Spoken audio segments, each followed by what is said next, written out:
तो भाइयों क्या हमारा God of thunder Avengers doomsday में रून किंग थॉर बन सकता है? हाँ, अगर कॉमिक्स के हिसाब से देखा जाए इस पूरे ट्रेलर के सिनेरियो को तो ये हो सकता है। एक एक करके समझते हैं और करते हैं इस ट्रेलर का ब्रेकडाउन। तो सबसे पहले हम देखते हैं इसमें थॉर को एक घने जंगल में, जो अपने ओजी रैग्नारॉक और इन्फिनिटी वॉर वाले थॉर सूट में है, और इसके हाथ में है स्टॉर्म ब्रेकर जिसे ये लेके बैठा है अपने घुटनों पे।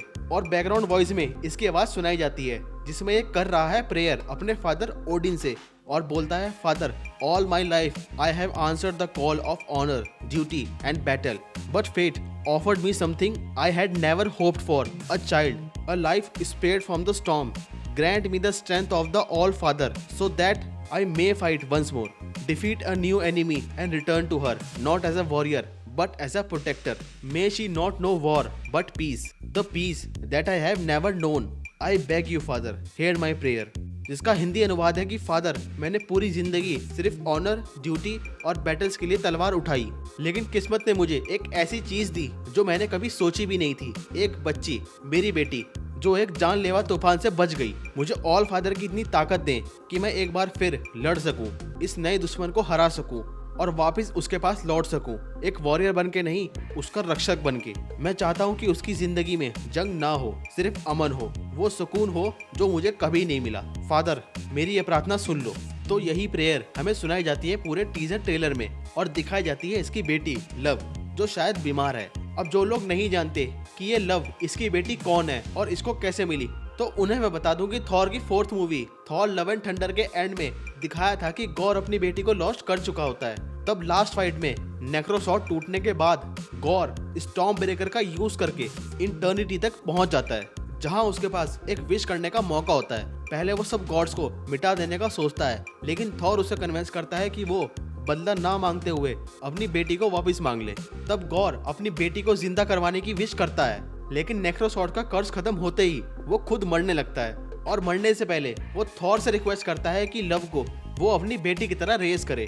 तो यहीं से love technically adopted daughter of Thor बन जाती है, जिसका डायरेक्ट कंटिन्यूएशन अब डूम्सडे के इस ट्रेलर में हम देख रहे हैं, जहां थॉर उसके लिए ओडिन से प्रेयर कर रहा है। लेकिन यहाँ पे लव बीमार लग रही है, जो कि मानना थोड़ा मुश्किल है, क्योंकि ये वही लव है जो इटर्निटी की पावर से वापस आई थी, जिसके अंदर ऑलरेडी कॉस्मिक एनर्जी वाली पावर्स हैं, जो हमें लव एंड थंडर के लास्ट सीन में पर्पल लाइट्स की फॉर्म में इसकी आंखों से शो की गई थी, जिसके साथ ये स्टॉर्म ब्रेकर भी उठा सकती है और यूज भी कर सकती है थॉर की तरह, जिससे हम अंदाजा लगा सकते हैं कि इसके अंदर कितनी पावर्स हैं। तो इसीलिए जब थॉर ऑल फादर की स्ट्रेंथ मांग रहा है, वो सिर्फ अपने लिए नहीं बल्कि लव की फ्यूचर सेफ्टी के लिए भी दुआ कर रहा है। और ये बोलना सिर्फ ओडिन को नहीं बल्कि ऑल फादर लेगेसी को इन्वोक करता है, जिससे लोग स्पेकुलेट कर रहे हैं कि मूवी में थॉर को फुल ओडिन फोर्स या ऑल फादर अपग्रेड मिल सकता है, जिसके बारे में अभी थोड़ी देर में बात करते हैं। तो इसी प्रेयर में थॉर ने जो defeat a new enemy line बोली है, उससे क्लियर हिंट मिलता है कि ये जो नया थ्रेट है,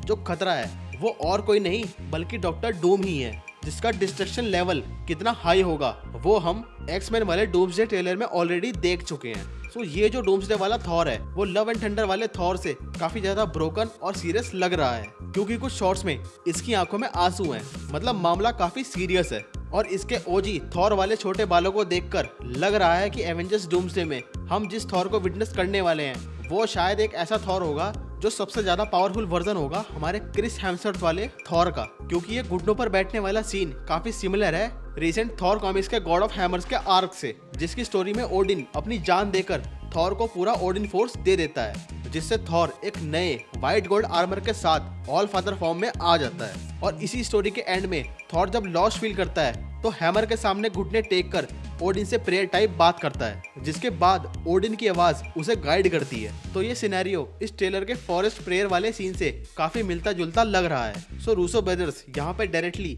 पैनल टू पैनल कॉपी ना करते हुए वाइब को सेम रख सकते हैं, जिसमें ब्रोकन थॉर और फादर की याद तो है ही, पर साथ में गॉड लेवल पावर मिलने के पूरे चांसेस भी लग रहे हैं, क्योंकि कॉमिक्स में ये रून किंग थॉर तब बनता है जब ये रून्स और ओडिन फोर्स दोनों को मास्टर करके लिटरली रियलिटी लेवल पावर तक पहुंच जाता है, जो इसको सबसे पावरफुल थॉर वर्जन्स पे डाल देता है। अब ट्रेलर की इस प्रेयर में ये ऑल फादर लाइन, डूम जैसे मल्टीवर्सल थ्रेट और रूमर्स जहां लोग कह रहे हैं कि थॉर अपनी जान देकर ऑल फादर बनकर वापस आ सकता है, ये सब मिलके ये हिंट देते हैं कि डूम्सडे में हमें एक ऑल फादर या रून किंग इंस्पायर्ड थॉर वर्जन देखने को मिलने वाला है। सो आप लोग बताओ, अगर एवेंजर्स डूम्सडे में थॉर लिटरली रून किंग लेवल पे चला जाए तो क्या Doom versus all father Thor का फाइनल राउंड हमें देखने को मिलेगा? कमेंट्स में बताओ अपने विचार। इस वीडियो के लिए इतना ही। Like, share and subscribe. मिलते हैं नेक्स्ट वीडियो में, तब तक के लिए पीस आउट।